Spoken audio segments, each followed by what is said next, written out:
प्यारे बच्चों, good morning. जब जागो तभी सवेरा। How are you?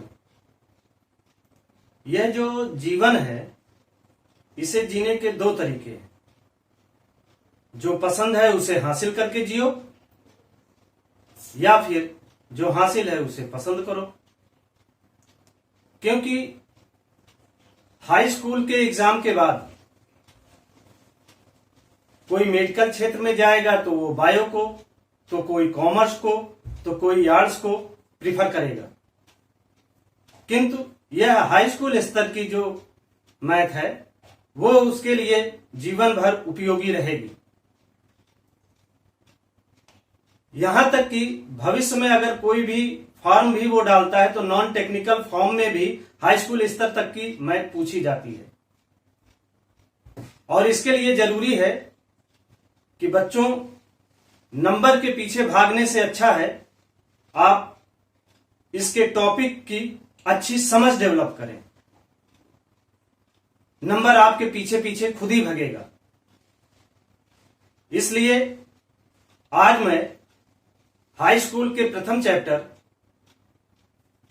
Real number, वास्तविक संख्या के बारे में पढ़ने जा रहे हैं। वास्तविक संख्या, संख्याओं का हमारे जीवन में बड़ा ही महत्व है। वजन को मापने के लिए, अपनी ऊंचाई को नापने के लिए, टेम्परेचर कम है कि ज्यादा है इसके मापन में, डिस्टेंस हो, हाइट हो या प्रॉफिट एंड लॉस हो, इसके अलावा भी बहुत से क्षेत्रों में हमें संख्याओं की आवश्यकता पड़ती है। यह जो वास्तविक संख्याएं हैं यानी रियल नंबर हैं, यह परिमेय और अपरिमेय, रेशनल और इरेशनल दोनों संख्याओं के समूह के मिलने से हमें प्राप्त होती है। हमने जैसे पढ़ा है कि रेशनल नंबर वो नंबर होता है जिसे p बाई क्यू के रूप में लिखा जा सके, जहां q का मान 0 ना हो तथा p और q दोनों असहभाज्य संख्याएं हैं, यानी p और q दोनों को प्राइम नंबर्स हों। अपरिमेय संख्या वो संख्याएं होती हैं जिन्हें कि हम लोग संख्या रेखा पर तो प्रदर्शित कर सकते हैं लेकिन उन्हें p बाई क्यू के रूप में लिखा ना जा सके। या दूसरे रूप में, परिमेय संख्याएं वो संख्याएं हैं जिन्हें p बाई क्यू के रूप में लिखा जा सके, तो अपरिमेय संख्याएं वो संख्याएं हैं जिन्हें p बाई क्यू के रूप में लिखा ना जा सके। वास्तविक, रियल क्या है, इसको जानने के लिए एक उदाहरण लें। जैसे आम पेड़ों से नीचे गिरते हैं, यह वास्तविकता है। चाहे वो इंडिया में हो या इंडिया के बाहर किसी भी देश में हो, पूरी पृथ्वी पर कहीं पर भी हो, आम सदैव पेड़ों से नीचे ही गिरते हैं। लेकिन अगर कोई आए और आपसे कहे कि अरे भाई चलो देखो, बाहर आम तो नीचे के बजाय ऊपर गिर रहे हैं, तो आप तुरंत पूछेंगे सच में, रियल, वास्तव में? यानी रियल के अलावा अनरियल भी कुछ होता है, यानी वास्तविक के विपरीत कोई संख्याएं अवास्तविक भी होती हैं। तो वास्तविक क्या है, रियल क्या है, इसको जानने से पहले अगर हम ये जान लें कि अवास्तविक क्या है या अनरियल क्या है या काल्पनिक क्या है या इमेजिनरी क्या है, तो हम बड़े आसानी से जान सकते हैं कि रियल नंबर क्या है या वास्तविक संख्याएं क्या है। क्योंकि अवास्तविक संख्याएं, अनरियल नंबर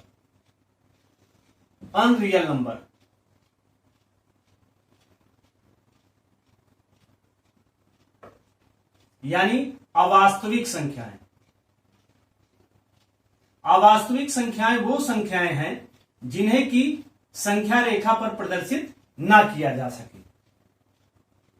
हम ये जानते हैं कि √-1 या √-5 यह क्या है? अनरियल नंबर है, अवास्तविक संख्या है, या इसको काल्पनिक या इंग्लिश में इमेजिनरी नंबर भी बोलते हैं। काल्पनिक संख्या या इमेजिनरी नंबर।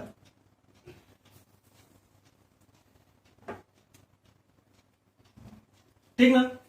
अब आप ध्यान दीजिए कि अगर आपने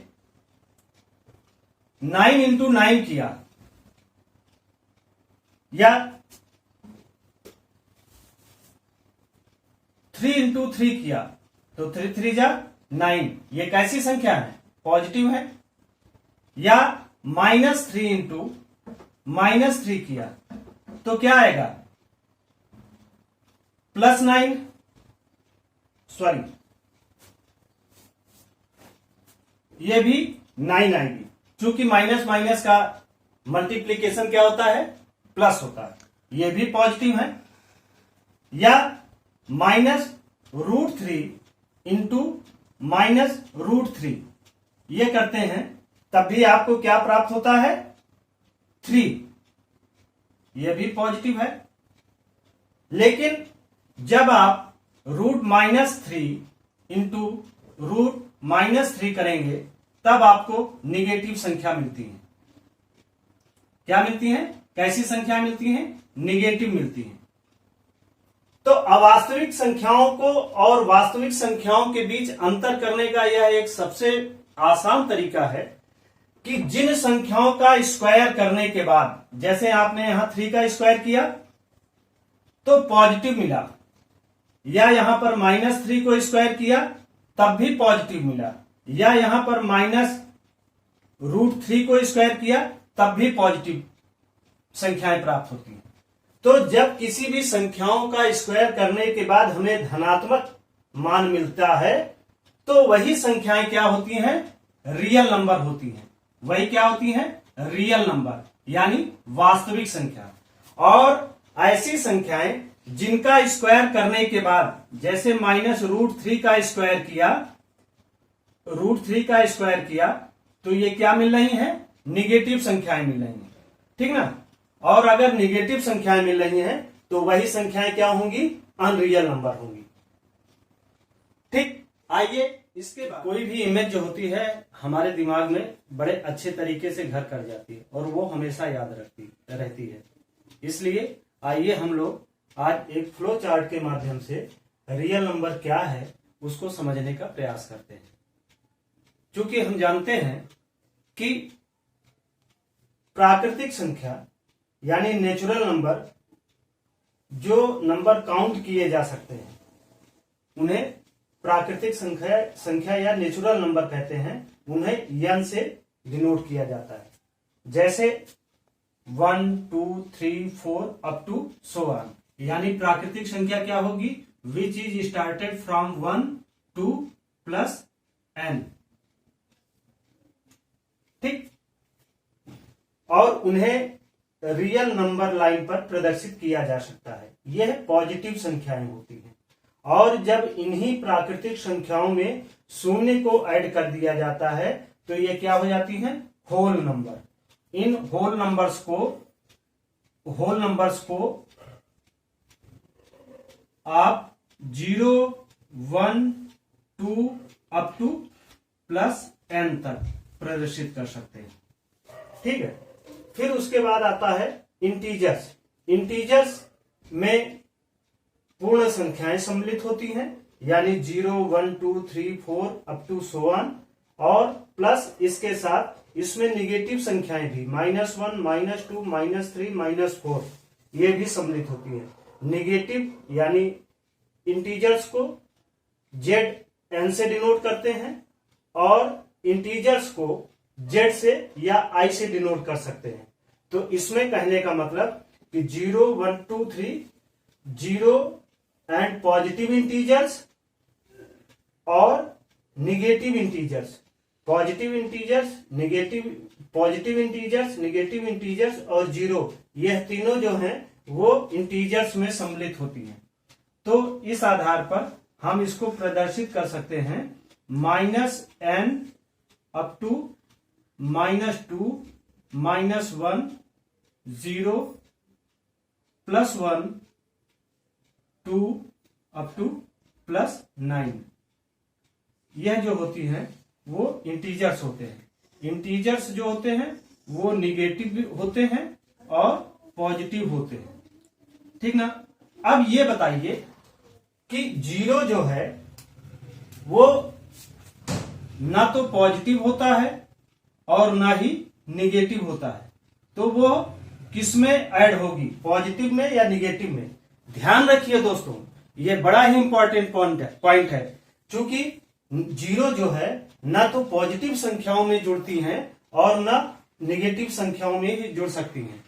जब नॉन पॉजिटिव की बात होगी तो वह निगेटिव संख्याओं में जुड़ेंगी, और जब नॉन निगेटिव की बात होगी तो वो पॉजिटिव नंबर्स में जुड़ेंगे, पॉजिटिव संख्याओं में जुड़ेंगी।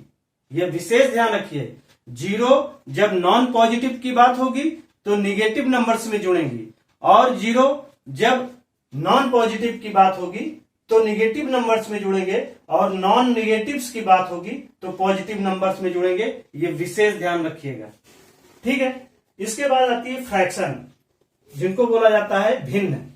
यह भिन्न को आप जो होल नंबर नहीं होते हैं, इसमें आप ये नोट कर लीजिए कि जो होल नहीं होते हैं, जैसे 1/2 3/2 अप टू so on, इसके एग्जाम्पल हो सकते हैं, ठीक है। तो यानी कहने का मतलब natural number, whole number, integers, positive और नेगेटिव दोनों, और फ्रैक्शन, ये सभी संख्याएं रेशनल नंबर में सम्मिलित होती हैं। ये सारी संख्याएं जो होती हैं रेशनल नंबर में सम्मिलित होती हैं। रेशनल नंबर को क्यू से प्रदर्शित करते हैं, ठीक ना। रेशनल नंबर वो संख्या होती है या परिमेय संख्या वो संख्या होती है जिसको p/q के रूप में लिखा जा सके, जहां पर q का मान 0 ना हो। ऐसी जो भी संख्याएं रिप्रेजेंट होंगी उन्हें हम रेशनल नंबर बोलते हैं या परिमेय संख्या कहते हैं। अपरिमेय संख्या वो संख्याएं होती हैं जिनको p/q के रूप में ना लिखा जा सके। इसके एग्जाम्पल्स में जैसे √2, √3, क्या √4 होगा? नहीं, √4 नहीं होगा। √5, √6, √7, √8, √9 ये भी नहीं होगा। √4 परिमेय संख्या होती है और √9 ये भी परिमेय संख्या होती है, ठीक है। तो यह रेशनल नंबर यानी परिमेय संख्या, इरेशनल नंबर यानी अपरिमेय संख्या, इन दोनों संख्याओं का समूह जो है वो क्या कहलाता है? रियल नंबर यानी वास्तविक संख्या। वास्तविक संख्या जिन्हें रियल नंबर लाइन पर प्रदर्शित किया जा सकता है। आप देखिए, वास्तविक संख्या रेखा यानी रियल नंबर लाइन पर हम पॉजिटिव संख्याओं को भी, निगेटिव संख्याओं को भी और जीरो को भी प्रदर्शित कर सकते हैं। इसके अलावा मान लीजिए 0.5, ठीक ना। 0.5 को क्या लिख सकते हैं? 1/2, ये भी यहां पर प्रदर्शित किया जा सकता है, ठीक ना। तो इसलिए रेशनल नंबर जितने भी हैं वो रियल लाइन पर प्रदर्शित किए जा सकते हैं। अपरिमेय संख्याएं जैसे 1 पॉइंट, √3, √2, √5 का जो भी मान होगा वो सभी आप रियल नंबर लाइन पर रिप्रेजेंट कर सकते हैं। इसलिए सभी परिमेय और सभी अपरिमेय संख्याएं ही वास्तविक संख्याएं होती हैं। अपरिमेय संख्याओं को दशमलव के रूप में प्रदर्शित किया जा सकता है। परिमेय संख्याओं को भी दशमलव के रूप में प्रदर्शित किया जा सकता है। हम जानते हैं कि जो संख्याएं शांत प्रकृति की होती हैं, टर्मिनेटिंग होती हैं, वो दूसरा जो नॉन टर्मिनेटिंग होती हैं उनमें भी दो कैटेगरी होती है, नॉन टर्मिनेटिंग रिकरिंग नेचर की, वो तो परिमेय संख्या होती है, और जो नॉन टर्मिनेटिंग नॉन रिकरिंग होती है वो अपरिमेय संख्या होती है। तो अब आइए डेसिमल एक्सपेंशन को, दशमलव विस्तार को इसके फ्लो चार्ट के अनुसार देखते हैं। तो अब हम देखते हैं डेसिमल एक्सपेंशन यानी दशमलव विस्तार। दशमलव विस्तार जैसे 7/8 है, अगर 7 में 8 से भाग देते हैं तो आप देखिए 0.875, इसके बाद जाकर आर का मान यानी रिमाइंडर यानी शेषफल की वैल्यू क्या हो जाती है, 0 हो जाती है, यानी शेष 0 हो जाता है। यानी यह संख्या 7 से 8 में भाग देने पर पूरी तरीके से विभाजित हो जाती है, इसलिए यह क्या होगी, टर्मिनेटिंग यानी शांत प्रकृति की। यानी डेसिमल एक्सपेंशन जब टर्मिनेटिंग यानी शांत प्रकृति का होता है तो वो क्या हो जाता है, वो कैसा नंबर हो जाता है, रेशनल नंबर। चूंकि रेशनल को आप क्यू से डिनोट करते हैं इसलिए हम यहाँ क्यू लिख देते हैं, जिससे आपको समझ में रहे कि टर्मिनेटिंग यानी शांत प्रकृति की संख्याएं जो हैं वो रेशनल नंबर होती हैं, परिमेय संख्या होती है। ठीक। दूसरी फिर नॉन टर्मिनेटिंग यानी जिन किसी भी संख्याओं को भाग देने पर, एक संख्या से दूसरी संख्या में भाग देने पर वहां पर भागफल जो आए वो दशमलव के बाद बार बार वही चीज आती जाए। जैसे अगर 1 में 3 से भाग देते हैं तो 0.3333 ये आता ही जाएगा, क्योंकि यहाँ पर आर यानी रिमाइंडर यानी शेषफल हमेशा एक ही आता है। तो यहाँ पर दशमलव के बाद क्या है, नंबर्स वो हैं रिपीट हो रहे हैं। तो यानी नॉन टर्मिनेटिंग ऐसा नंबर जिसका डिवीजन बार बार मतलब वो खत्म ना हो, बार बार आता ही जाए। जैसे 0.1333 ये बार बार रिपीट भी हो रहा है। तो इस तरीके से नॉन टर्मिनेटिंग रिपीटिंग यानी इनको बोला जाता है अनवसानी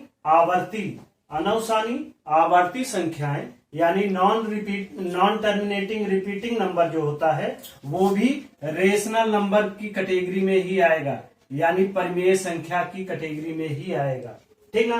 तो terminating and non terminating repeating ये दोनों नंबर रेशनल नंबर होंगे, जबकि नॉन टर्मिनेटिंग नॉन रिपीटिंग यानी जहां दशमलव के बाद संख्याएं कभी भी दोबारा रिपीट ना करें। ठीक ना। ऐसी संख्याएं जैसे पाई का मान होगा, √2 का मान होगा, √3 का मान होगा, जो मैंने यहाँ पर बताया था परिमेय संख्याओं के संदर्भ में, √2, √3, √5, √6, √7, √8, इन सभी का मान जो है वो नॉन रिपीटिंग प्रकृति का होगा।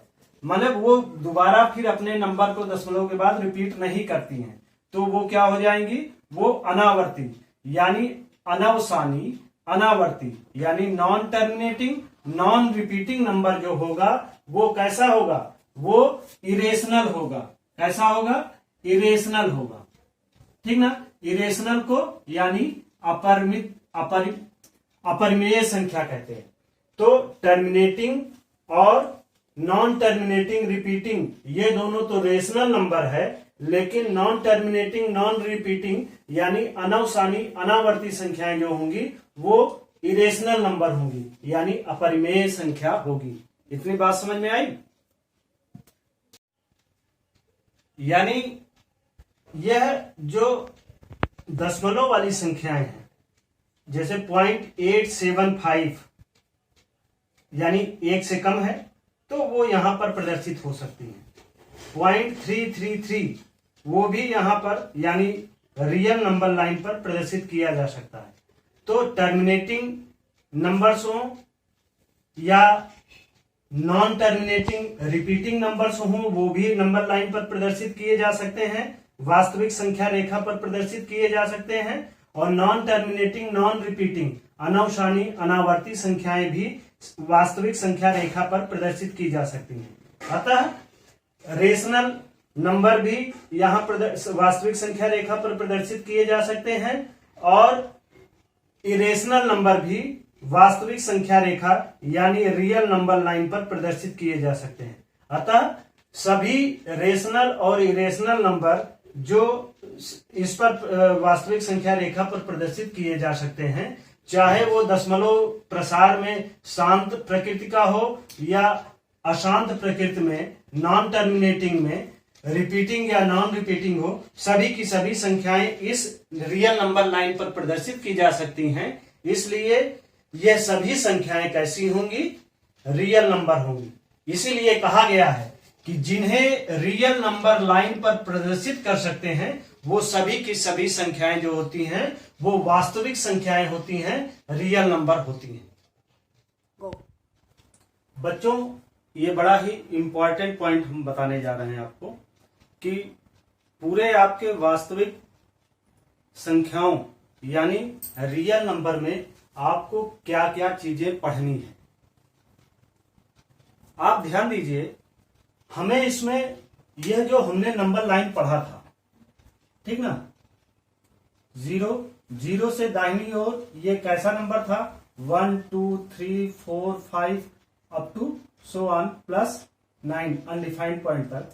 तो हमें केवल पॉजिटिव इंटीजर्स के बारे में पढ़ना है, निगेटिव्स के बारे में नहीं पढ़ना है। यानी निगेटिव्स इंटीजर्स के बारे में आपके सिलेबस में नहीं है। आपके सिलेबस में केवल और केवल पॉजिटिव इंटीजर्स हैं। इन्हीं पॉजिटिव इंटीजर्स के दो वेरी इंपॉर्टेंट प्रॉपर्टीज हैं जिनके आधार पर आपके चैप्टर्स डेवलप किए गए हैं। पहली डिविजिबिलिटी यानी डिवीजन यानी भाग विधि, समझ रहे हैं? भाग देने की जो प्रक्रिया है वही डिविजिबिलिटी यानी विभाज्यता, समझ रहे हैं? विभाज्यता यानी डिविजिबिलिटी। एक तो पॉजिटिव इंटीजर्स का यह गुण और दूसरा गुण है उसका मल्टीप्लिकेशन यानी गुणन, ठीक ना। तो धनात्मक पूर्णांकों की विभाज्यता और धनात्मक पूर्णांकों का गुणन, यह गुणों का 2 पॉइंट है, ठीक ना। ये पहला डिविजिबिलिटी और दूसरा मल्टीप्लिकेशन। इन्हीं दोनों के बारे में आपको अध्ययन करना है। ध्यान दीजिए, डिविजिबिलिटी जो है वो Euclid division algorithm, divisibility division, विभाज्यता विभाजन।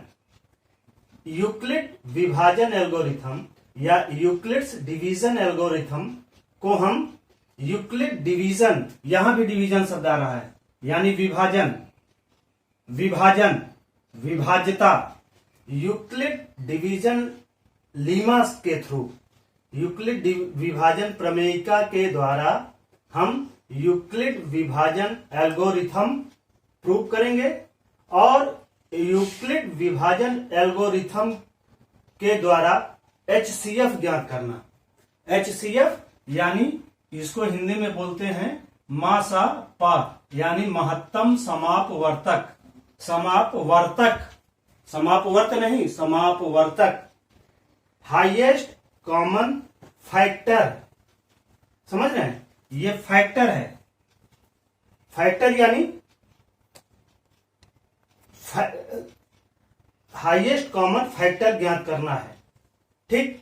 दूसरा मल्टीप्लिकेशन, धनात्मक पूर्णांकों का दूसरा गुण जो है वो मल्टीप्लिकेशन यानी गुणन के माध्यम से हमें फंडामेंटल थ्योरम ऑफ अरिथमेटिक के बारे में पढ़ना है। अंक गणित की आधारभूत प्रमेय, यह इसके धनात्मक पूर्णांकों के गुणन के गुणों को प्रदर्शित करता है। इसमें करना क्या है आपको? अंक गणित के आधारभूत प्रमेय यानी फंडामेंटल थ्योरम ऑफ अरिथमेटिक में आपको क्या करना है? आपको करना इसमें यह है कि कंपोजिट नंबर को प्राइम नंबर के गुणनफल के रूप में व्यक्त किया जा सकता है। यानी कंपोजिट नंबर आपने पढ़ा, कंपोजिट नंबर ऐसा नंबर जिसका 2 या 2 से अधिक गुणनफल हमें प्राप्त होता है, ठीक है। जैसे 4 है, 4 है, ठीक ना। 4 को 1 भी डिवाइड कर सकता है, 2 भी डिवाइड कर सकता है और 4 भी डिवाइड कर सकता है। तो 4 क्या है, वो कंपोजिट नंबर है, ठीक ना। और प्राइम नंबर क्या है, प्राइम नंबर जिसके केवल और केवल 2 गुणनखंड आपको प्राप्त होते हैं। जैसे 2 जो है या तो 1 से या 2 से डिवाइड हो सकता है, ठीक है। तो यानी यह प्राइम नंबर है और यह कंपोजिट नंबर है। तो यानी 2 या 2 से अधिक जिनके गुणनखंड आपको प्राप्त होते हैं उनको केवल 2 गुणनखंडों में व्यक्त करना है, समझ रहे हैं। जैसे एक एग्जाम्पल के लिए मान लीजिए 28 है, ठीक ना। 28 को अगर आप इसका एलसीएम निकालते हैं तो पहले 2 से डिवाइड किया 14 हो गया, फिर 2 से डिवाइड किया 7 हो गया और फिर 7 से किया तो 1 हो गया। यानी इसका 2 इंटू 2 इंटू 2 2 इंटू 2 इंटू 7 यानी ये 3 फैक्टर प्राप्त हुए, हाँ। और इन 3 फैक्टर्स को केवल 2 के रूप में व्यक्त करना है। तो आप कैसे कर सकते हैं, 2 स्क्वायर इंटू 7। तो इस फंडामेंटल थ्योरम ऑफ अरिथमेटिक में आपको यही 2 स्क्वायर 7 यानी 2 प्राइम नंबर, यह कंपोजिट नंबर से इसको प्राइम नंबर में व्यक्त करना है। और यह कैसे हो सकता है, इसको अभाज्य गुणनखंड विधि द्वारा प्राप्त किया जा सकता है, यानी प्राइम फैक्टराइजेशन मेथड। यानी एचसीएफ को ज्ञात करने के लिए हम प्राइम फैक्टराइजेशन मेथड अप्लाई करते हैं। ध्यान दीजिए, हमें यहां भी एचसीएफ ज्ञात करना है, यहां एल्गोरिथम थ्योरम के थ्रू एचसीएफ ज्ञात करना है और यहां प्राइम फैक्टराइजेशन मेथड द्वारा एचसीएफ ज्ञात करना है, ठीक है। इसके बाद इनके यानी यूक्लिड डिवीजन एल्गोरिथम के एप्लीकेशंस क्या हैं, इनके बारे में पढ़ना है। और फंडामेंटल थ्योरम ऑफ अरिथमेटिक के एप्लीकेशंस क्या हैं वो हमें यहां पढ़ना है। देखिए एप्लीकेशंस में यूक्लिड डिवीजन एल्गोरिथम का जो एप्लीकेशन है, पहली चीज ये है कि पॉजिटिव इवन इंटीजर्स को 2q के रूप में यानी धनात्मक सम पूर्णांक को 2q के रूप में और पॉजिटिव ऑड इंटीजर्स यानी धनात्मक विषम पूर्णांक को 2q प्लस 1 के रूप में हमें व्यक्त करना है। यानी यूक्लिड डिवीजन एल्गोरिथम का प्रयोग करते हुए हमें 2q के रूप में पॉजिटिव इवन इंटीजर्स को और 2q प्लस 1 को पॉजिटिव ऑड इंटीजर्स के रूप में व्यक्त करना है। यह डिविजिबिलिटी के पार्ट में ही करना है। दूसरा, फंडामेंटल थ्योरम ऑफ अरिथमेटिक का जो एप्लीकेशन है वो ये है कि √2, √3, √5 की अपरिमेयता सिद्ध करनी है। यानी प्रूव दैट √3, √2, √3, √5 की इरेशनलिटी हमें प्रूव करनी है। या कोई एक रेशनल नंबर दूसरा इरेशनल नंबर से घट रहा हो, जुड़ रहा हो, तब भी उनकी भी इरेशनलिटी आपको प्रूव करनी है।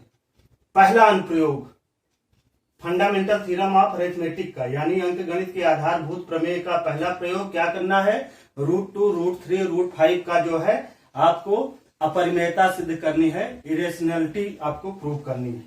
और दूसरा प्रयोग ये है परिमेय संख्याओं का दशमलव प्रसार यानी decimal expansion of rational number.